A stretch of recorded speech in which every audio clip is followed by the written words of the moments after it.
মহারাজা বীর বিক্রম বিমানবন্দর থেকে আগরতলা শহর পর্যন্ত রাস্তার দুপাশে সৌন্দর্যায়নের লক্ষ্যে আজ সচিবালয়ে এক পর্যালোচনা বৈঠক অনুষ্ঠিত হয়। বৈঠকে সভাপতিত্ব করেন মুখ্যমন্ত্রী প্রফেসর ডক্টর মানিক সাহা। পর্যালোচনা বৈঠকে মুখ্যমন্ত্রী শহরের এই সৌন্দর্যায়ন প্রকল্পে রাজ্যের চিরাচরিত মিশ্র সংস্কৃতিকে প্রাধান্য দেওয়ার জন্য পরামর্শ দেন।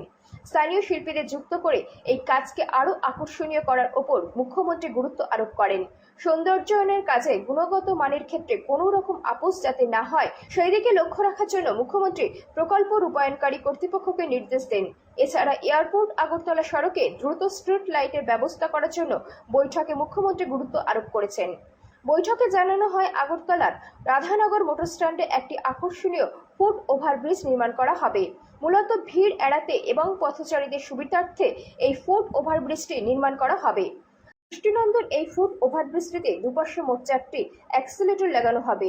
আরবান ইনফ্রাস্ট্রাকচার ডেভেলপমেন্ট ফান্ড থেকে প্রদত্ত এই ফুট ওভারব্রিজ নির্মাণে ব্যয় হবে 5,60,00,000 টাকা।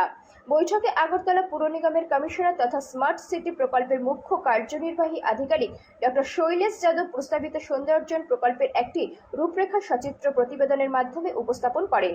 এই প্রকল্পটিতে বীর বিক্রম বিমানবন্দর থেকে আগরতলা পর্যন্ত রাস্তার দুপাশের বিভিন্ন এলাকাকে নানাভাবে সাজানো হবে।